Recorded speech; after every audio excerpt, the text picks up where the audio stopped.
noches.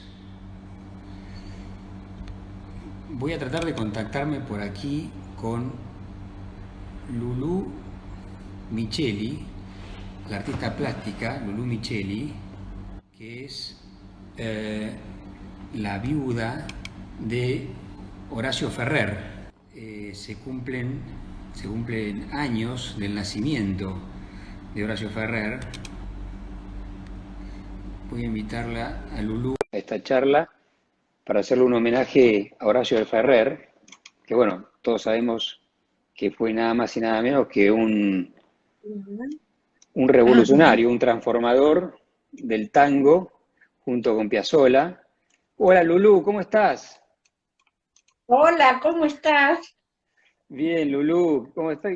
Qué gusto poder hablar con vos para poder recordar y homenajear a alguien tan querido para nosotros, los porteños, los argentinos en general y los uruguayos, como Horacio, tu marido.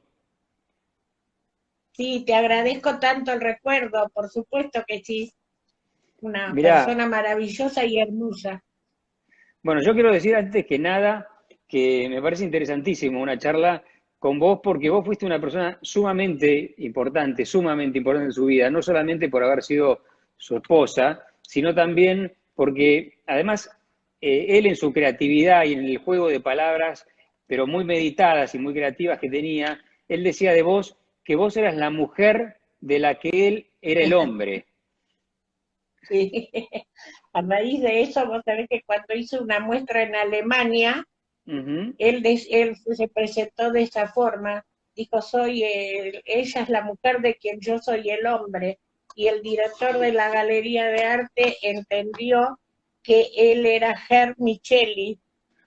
Entonces lo presentó y dijo, presento a Ger Micheli. Y yo le Bueno, digo, no, discúlpeme, él es el maestro Horacio Ferrer. Y dice, no, usted firma sus cuadros Lulú Micheli, él es Ger Micheli por la presentación que él está haciendo. Y se levantó un muchacho que estaba en el público y dice, soy argentino, el maestro es Horacio Ferrer, y empezó a cantar balada para un loco. El no. director no sabía, pobre, cómo hacer para pedir disculpas, y yo le digo, bueno, pero ese es el juego de palabras de Horacio que desencadenó todo esto. Qué divino. Vos sabés, Lulú, que nosotros acá desde la Dirección General de Música, depende del Ministerio de Cultura de la Ciudad de Buenos Aires, hacemos estas entrevistas y estos homenajes, y en general, como es la Dirección General de Música, siempre hemos tenido entrevistas con músicos, pero Horacio es el primero que es poeta, escritor, investigador, historiador, por el cual le hacemos el homenaje, porque él, de alguna manera, hacía música con las palabras, ¿no? Claro, los músicos le decían, Horacito, tenés más oídos que nosotros. Claro. Y Lulú, vos, a mí me gustaría charlar un poco con vos, porque podemos hacer muchos homenajes respecto de Horacio, pero bueno, vos también sos artista, haces unos maravillosos cuadros, pero nos gustaría saber cómo es la vida de un artista con Horacio, cómo fue, qué cosas nos puedes contar de un Horacio más íntimo, de un Horacio que quizá no hemos podido conocer por los medios y que por ahí, hoy que realmente que lo recordamos con tanto cariño y que quisiéramos conocerlo un poquito más, ¿qué nos podrías contar de esa relación, de cómo era vivir con él? Era maravilloso, era vivir siempre en una nube. Yo pisaba la tierra y lo dejaba él en su nube. Él se enojaba porque yo decía, la pintura argentina no pierde nada y yo me enriquezco siguiéndote. Y él se enojaba mucho, pero lo que pasaba entre los dos era que, como yo también era artista, loca y bohemia, le entendía su locura y su bohemia, y él decía, me Ajá. das paz para trabajar porque me entendés. Ujú. Mirá vos, acá hay una persona que Era todo siempre como irreal, porque era, todo era con mucha alegría, y todo lo que hacíamos era lo que queríamos. Entonces, cada rato nosotros decíamos, oh, mirá, qué atorrantes que somos, mirá qué suerte que tenemos. Mirá vos. ¿Y él era así en la vida, así tan onírico como en sus poemas? totalmente. Y eso es Ajá. lo que él decía que amaba de mí porque le permitía seguir siendo eso. No le entorpecía su pensamiento ni su forma de volar. Él Entonces, todos los días se levantaba, abría la ventana y tenía sus frases. Miraba el cielo y decía, gracias Dios mío, un día más de vida, el sol de la verdad tarda en alumbrar, pero alumbrará siempre. Hay que tender la mano antes que te la tiendan y con gracias y por favor abrimos las puertas del mundo. Eso era su oración de inicio del día, a las 3 de la tarde. qué bárbaro, qué divino. O sea que te digo que por lo que vos me estás diciendo de cómo era tu relación con él, casi te diría que Balada para un loco te la escribió a vos, entonces. Bueno, él que era muy seductor decía, no te conocía pero te presentía. Mira vos. Realmente, es como una poesía constante, ¿no? Qué manera de haber mamado la poesía de tan chico él, ¿no? Él decía, Lo- yo no soy poeta, yo vivo en estado de poesía. Dice, y un estado de poesía no te lo entiende todo el mundo, porque Ajá. él a lo mejor estaba conversando con vos y de frente se le cruzaba, se le armaba alguna película en su cabeza, él levantaba la mirada, vos seguías hablando, pero él ya se había ido a su mundo. Y por ahí a la media hora bajaba y te había escuchado todo, pero él había estado en su mundo y te decía, discúlpame, sí, te entiendo, ya te escuché, pero yo que lo conocía me daba cuenta, cuando él levantaba los ojos, digo, bueno, lo perdimos. Mira vos. Pero Y, él vivía así, y la gratitud que él tenía con todos era cuando le entendía en esa forma de vivir. y ese A él no le estado, gustaba gritar, a él no le gustaba mandarte, nada de todo eso. Él era, siempre era todo disculpas y gracias. Yo cocinaba y me agradecía y me pedía disculpas por la molestia que me había ocasionado. Pero no era una cosa que se le imponía, era natural en él decirte todo eso. era un hombre que vivía como a corazón abierto, ¿no? Y eso le impedía entrar en cualquier situación de machismo, ¿no? Sí, no, él no quería conflictos, no quería nada. Él decía que la vida era muy simple si uno la sabía vivir y la vivía con amor, Ajá. que no tenía por qué ser complicada.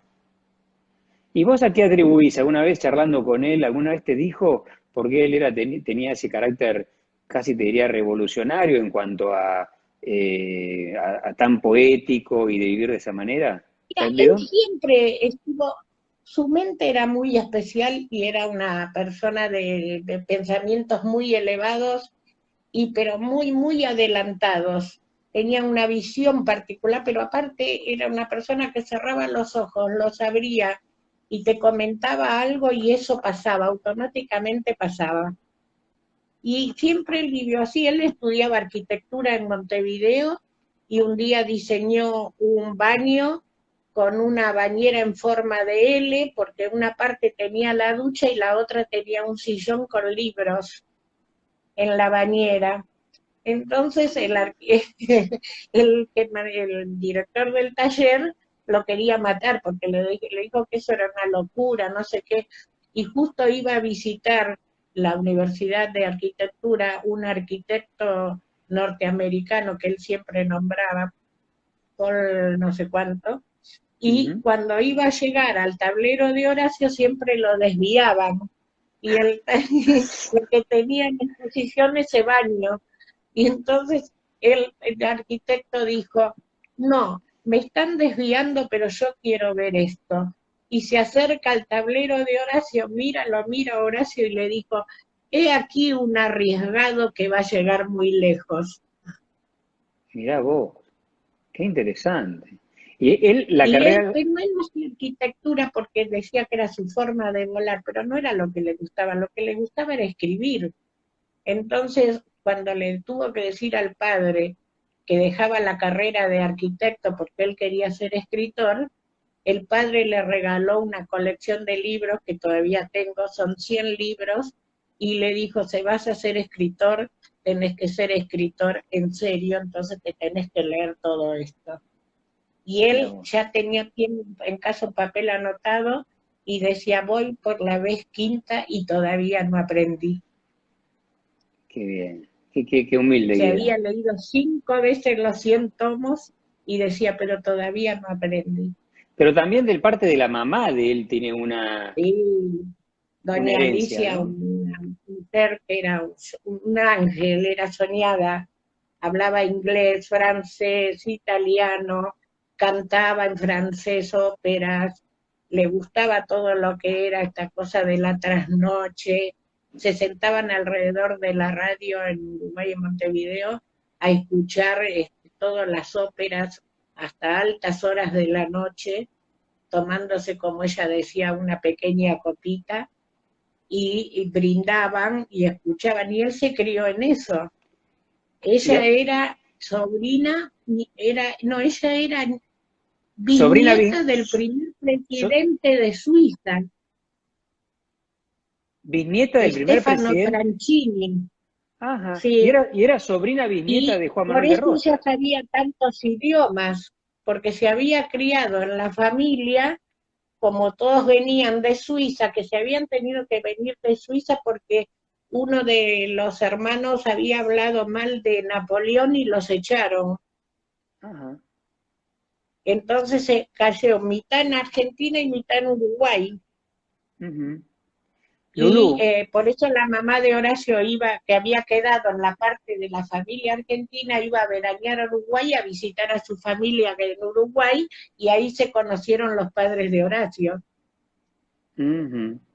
Pero también tengo Pero entendido que ella era sobrina bisnieta de Juan Manuel de de Juan Rosas. Manuel de Rosas, sí, por la Ah, otra parte de la familia de Juan Manuel de Rosas.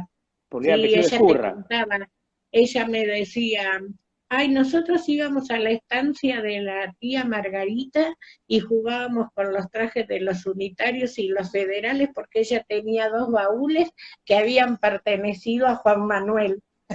Mirá vos, qué increíble. Eso realmente piezas de Sí, museo, ¿no? él se crió en todo eso. El padre, que era profesor, pertenecía a la troupe ateniense, que es una troupe de cultura que cantaban, bailaban, que se creó en Uruguay, no sé cuántos años hace, que eran todos universitarios. O Ujú. sea que él se crió en eso, pero él escuchó el tango y dijo, esto es mi meta, esto es lo que yo quiero.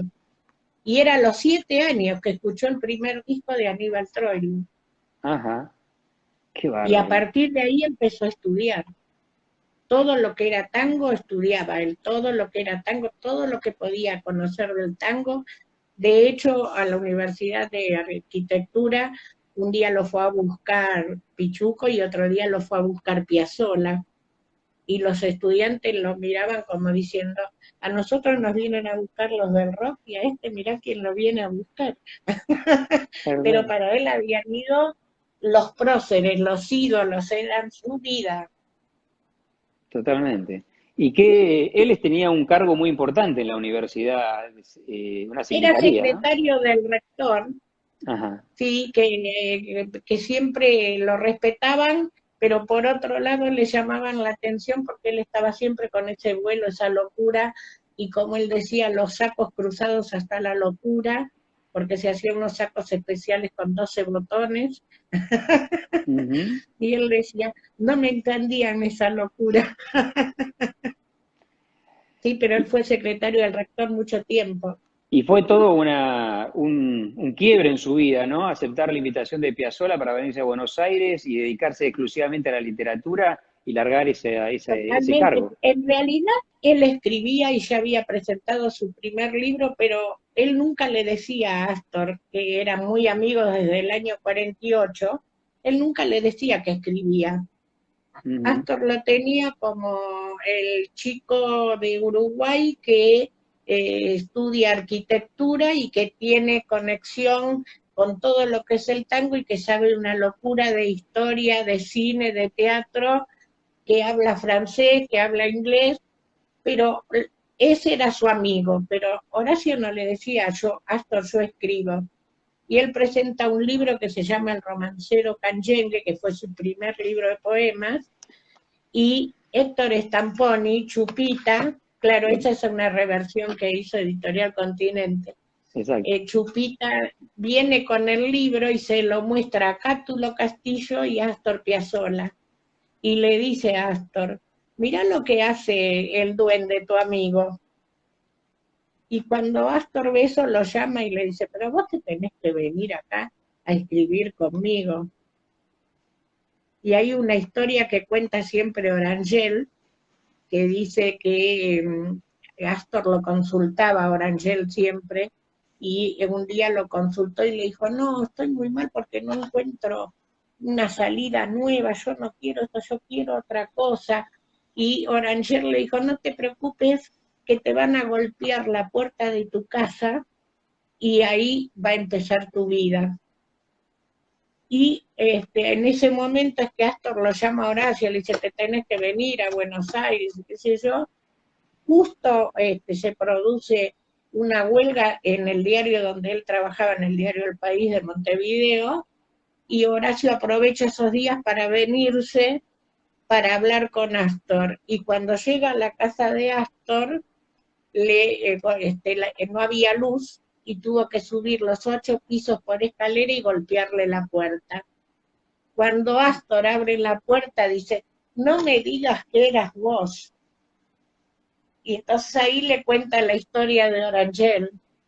Ajá. Y después otro día nosotros nos cruzamos con Orangel y Orangel nos contó la historia también. Ajá. Y Pero ahí empezó todo. yo te entendí mal entonces. ¿Quién es el que subió los 8 pisos por escalera? ¿Astor o...? Horacio, sí.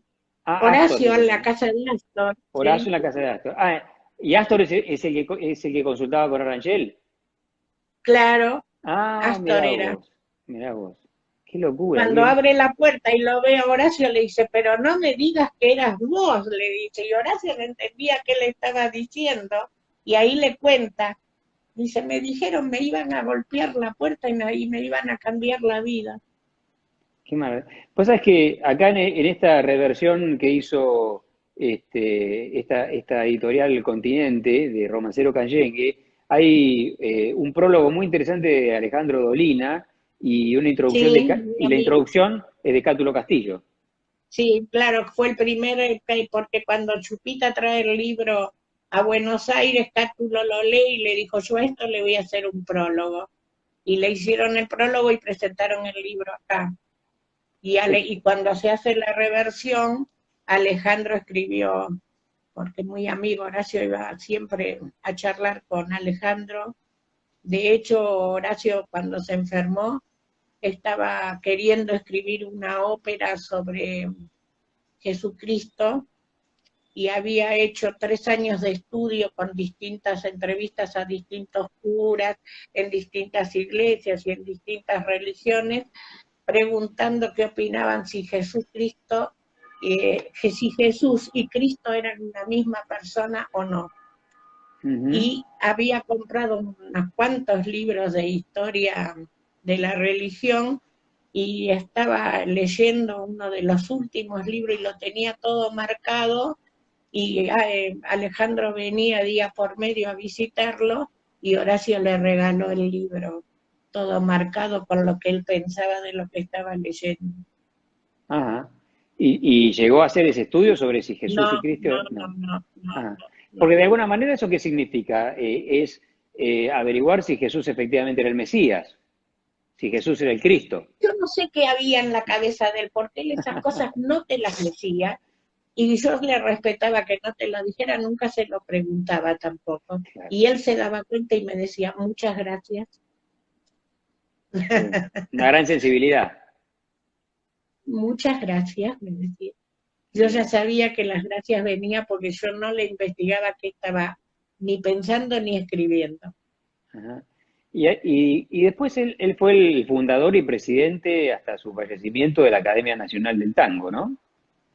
Mira, él en 1953, tengo la hoja yo, escribió en una hoja, voy a hacer la Academia Nacional del Tango. No sé en qué país, pero voy a ser el presidente.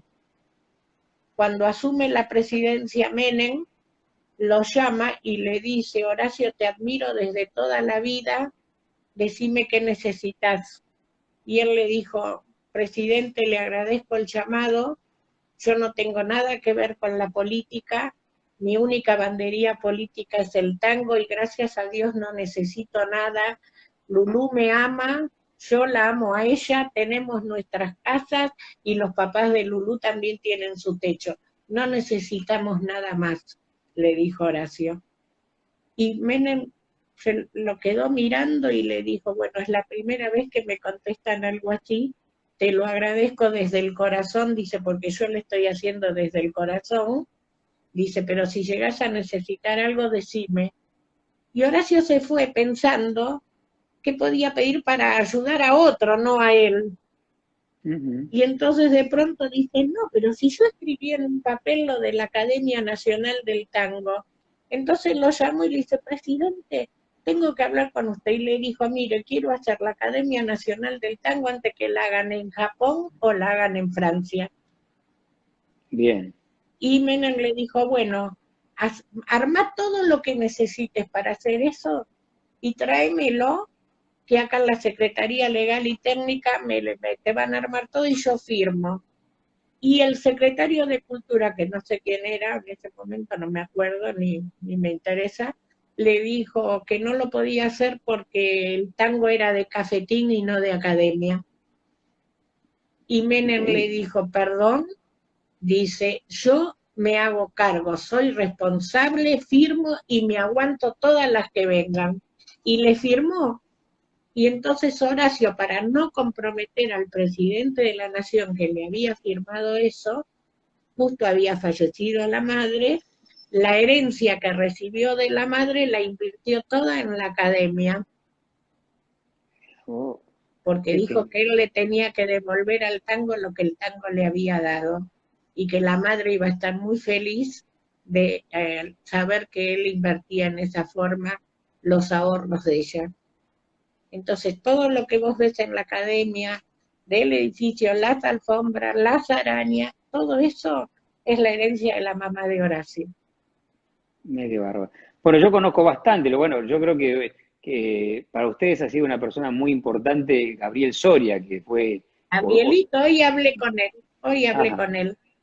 Sí, un gran Gabrielito amigo. lo conocemos desde que Gabriel tenía 10 años, que dio su Ajá. primera conferencia sobre el tango, y el padre de Gabriel nos vino a invitar y fuimos sin dormir porque era a las 9:30 de la mañana, pero Horacio dijo: no le puedo fallar a un chico que a los 10 años piensa en el tango como pensaba yo.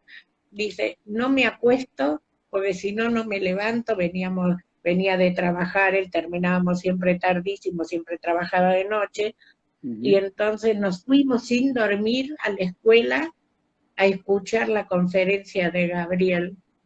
Y desde ahí Horacio lo frecuentó hasta ahora, te diría, porque Gabriel Divino me llama todos los días y dice: Horacio me acompaña con el pensamiento en esto que voy a hacer, Horacio me acompaña. Sí, yo sé que, De que es hecho, es una el persona. único que venía en casa a comer y al único que yo le cocinaba. Mira vos. A la casa de ustedes en el Hotel Alvear. En el Bulín de Alvear, que ahora lo tuve que abandonar porque con la pandemia cerraron el hotel, y como yo era la única propietaria y la única que iba a quedar viviendo en semejante aparato vacío y cerrado, me tuve que ir, y sigue cerrado todavía, Y así que me tuve que buscar. él se fue a vivir en el año 76 ahí y después, después te conoce a vos y Sí, cuando... ¿y sabés por qué él fue ahí? La historia es lindísima también. Ah, no. Narciso Ibáñez Menta lo Sí. llama Horacio y le dice: necesito que Horacio trabajaba en la revista Gente y ya habían escrito Balada para un loco, y le dice: necesito que presentes a un cantautor catalán que la va a romper, que no lo conoce nadie y el único que lo puede introducir en Argentina sos vos, Horacio. Y viene Joan Manuel Serrat y lo alojan en el hotel que en ese momento era apart hotel. Ajá. Y se ponen a charlar para que Horacio le hiciera la nota, Horacio las preguntas y todo, y en un momento, ya habían pasado, dice Horacio, como 3 o 4 horas, le dice Joan Manuel, pero tú no eres un simple periodista, dice, porque un simple periodista no me hace estas preguntas. Y Horacio le dice, no, yo soy poeta, soy escritor, dice, pero esto también, dice, me sirve, dice, me gusta hacerlo. Dice, ¿y qué escribiste? ¿Qué puedo leer tuyo? Y Horacio le dice, bueno, no, yo tengo publicado nada más que un libro. Dice, lo que estuve haciendo últimamente son todos los poemas de la letra de los tangos de Piazzolla. Y dice que Joan Manuel se para y le dice, no me digas que sos el loco de la balada. Y Horacio dice, sí, soy yo. Pero hombre, empecemos de nuevo. Y dice que estuvieron hasta las 9 de la mañana. Y él ahí hizo una nota en la revista Gente, como de 4 páginas, presentando a Joan Manuel Serrat. Que Joan Manuel Serrat después, creo que a los 2 o 3 meses, vino y hizo su primer recital. Ujú. ¿Y a Joan Manuel no le Y cocinaste? Joan Manuel le dice, tú que eres tan loco tendrías que estar viviendo en este lugar. Dice, porque es un apartahotel, es un lugar maravilloso, en un lugar. Y Horacio dice, sí, pero no, no voy a llegar, le dice Horacio. Y dice, no, pero averigua, porque yo estuve averiguando, pero y dicen que no es muy caro, no sé qué. Y Horacio averiguó y se compró un primer departamento en el tercer piso, y después la mucama le dice, señor Ferrer, dice, usted que quería algo un poco más grande, en el octavo piso, un señor chileno se va, dice, porque se enojó con lo del Bigli, se va y regala su departamento. Y es ahí que Horacio fue y compró el octavo piso, que es donde yo vivo ahora. Mirá qué bonito, qué linda historia. Con nada más y nada menos que con Joan Sí, Manuel Serrat. sí, Y continuó la amistad con Joan sí, Manuel. yo ahora cuando vino, la última vez que vino Juan Manuel Serrat, que cantaba con Julia Senco, también una gran amiga que quiero mucho, la fui a Ujú. acompañar a Julia para saludarlo. Ajá, Sí, sí. sí. Bueno, la verdad que es toda una primicia que Ferrer se conocieron con Serrat presentado por Narciso Ibáñez Menta. Sí, sí, sí. Qué vueltas que tiene la vida, ¿eh? Sí, total, total, hay cosas increíbles. Pero Y cómo se Lulu, unen las energías. sí, realmente. Y de ese lugar tan emblemático que es la Academia Nacional del Tango, que también, bueno, me gustaría mencionar ahí grandes amigos como Fernando Fimbar, Sí, como Tonito Rodríguez Villar, que en realidad él ahora es Rodríguez presidente, Villar, sí, que claro, Horacio le decía, Tonito, tenés que hacer la Academia del Folclore. mira, bueno, Tonito me dijo que en su casa se firmaron las actas de las Ahí dos academias. empezaban, claro, ahí empezaban todos, empezaron todos antes de tener lo que era la parte física de la academia, digamos. Ajá. Bueno, y ahora estamos en grandes tratativas porque tenemos un programa de televisión y algunas actividades muy interesantes vinculadas al folclore con la Academia Nacional a través de la presidencia de Tonito. De Tonito, claro, Exacto. sí. Lulu, bueno, la verdad es que todo lo que nos contaste eh, es muy interesante. Este, vos digamos, cuando pensás un poquito, y no, sin ánimo de hablar de política, porque no es el objetivo, pero cuando ves un poco nuestro país, ¿qué te parece que Horacio le hubiese gustado decirnos a los argentinos respecto de estas cosas, Horacio de todo lo que nos pasa? escribió, Horacio escribió, te diría, Balada para un loco que es esperanzador, es una, la otra es Ciudades, con música de Astor, la Ajá. otra es La Guita, con música de Raúl Garelo, y la última es La Crisis, música de Pedro Aznar, grabada por Pedro Aznar. En esos poemas, Horacio nos pinta el panorama hasta el año 3000. Ajá. ¿Vos creés que tiene como algo medio profético todo lo que eso que escribió? Totalmente, Y, totalmente. y en esa secuencia, En esa secuencia. Pedro Aznar, que es un amigo divino que me llama todas las semanas para ver cómo estoy y decirme que me quiere mucho, me dice, ¿qué hubiese escrito Horacito en estas circunstancias? Y le digo, leí La crisis y ustedes lo escribieron hace 7 años atrás. Ujú. ¿Y eso todo hoy por hoy está editado? ¿Se puede conseguir? Lo grabó Pedro, sí, lo conseguís en YouTube, te metes y está. Ajá. Bueno, la verdad que lo vamos a hacer y lo recomendamos desde acá de la Dirección General de Música que todos lo hagamos porque bueno, y a ver a qué conclusiones se pueden llegar. Es muy interesante lo que estás diciendo. Horacio abarcaba, sin decir que era político, abarcaba una parte de la política que ningún político al día de hoy entiende, que es la de dar y no pedir a cambio. Ujú. Bueno, eso es bastante, explica un poco también sus estudios sobre Jesucristo, ¿no? Pero bueno, Y de Lulú, tender la mano antes que te la atiendan, el de decir gracias y por favor, eso explica todo.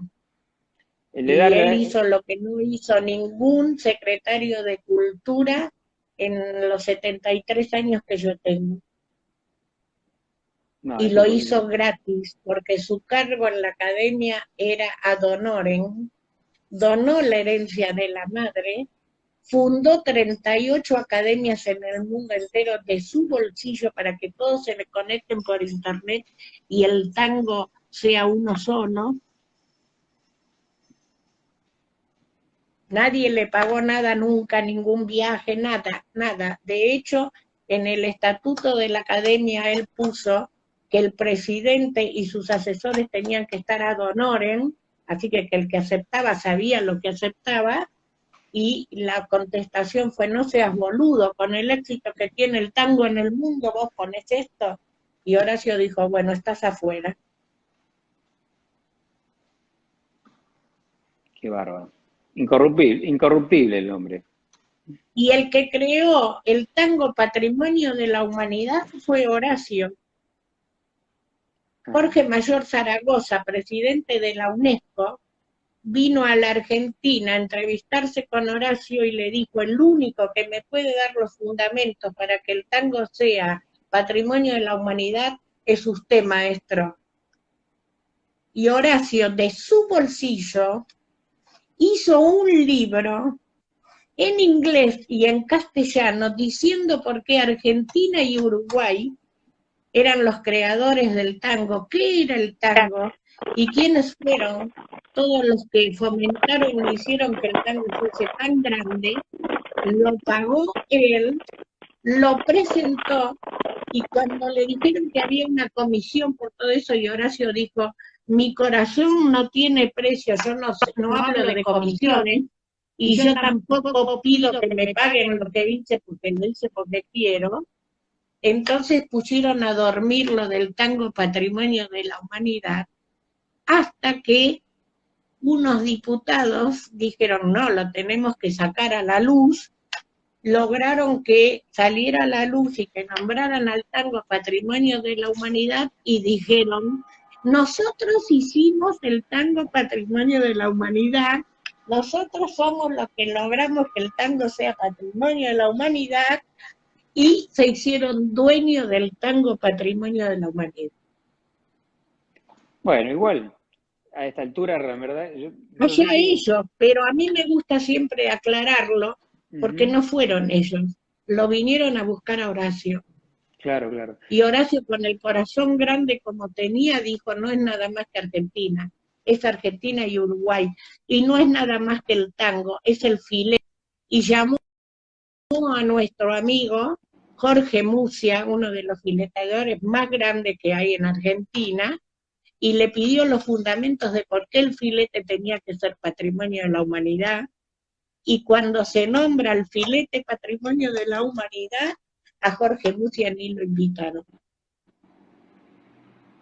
Bueno, evidentemente. Pasa Yo que te hay estoy cosas. hablando de personas con corazones altos, que son muy difíciles de que se entienda en cualquier época, Sí. con mentes muy elevadas y con vidas que nadie va a poder igualar. No hay duda de eso, Lulú, y te agradecemos muchísimo que nos hagas saber esto y que nosotros lo podamos decir. Yo sé que estas Y cosas que como tienen que verás, ver... Horacio no quería hablar de política, pero yo soy peleadora. No, está bien, no, pero... A ver, yo también entiendo que estas cosas también llevan un proceso, sobre todo las cosas que tienen que ver con los organismos internacionales. Muchas veces los grandes precursores de determinadas ideas las empiezan y después por cuestiones formales Y el o que por las recibe, decisión. lo mínimo que puede decir es esto se hizo y donó y pagó toda la presentación el poeta Horacio Fernández. Mm, bueno, Lulu, y la verdad que, ¿qué querés que te diga? Nada, yo te agradezco tanto y te agradezco por el recuerdo, te agradezco muchísimo y fue muy Bueno, lindo hacer esta charla. sí, sí, la idea es publicar esto, Lulú, en las redes, en YouTube, y de esta manera que todas las generaciones sigan conociendo la obra de este gran revolucionario, de lo que fue la música rioplatense, diría él, porque bueno, es tanto de Sí, Buenos Aires como de totalmente, Uruguay. Este, y totalmente la música rioplatense. exactamente, y que no deja de ser también parte de nuestro folclore, ¿no?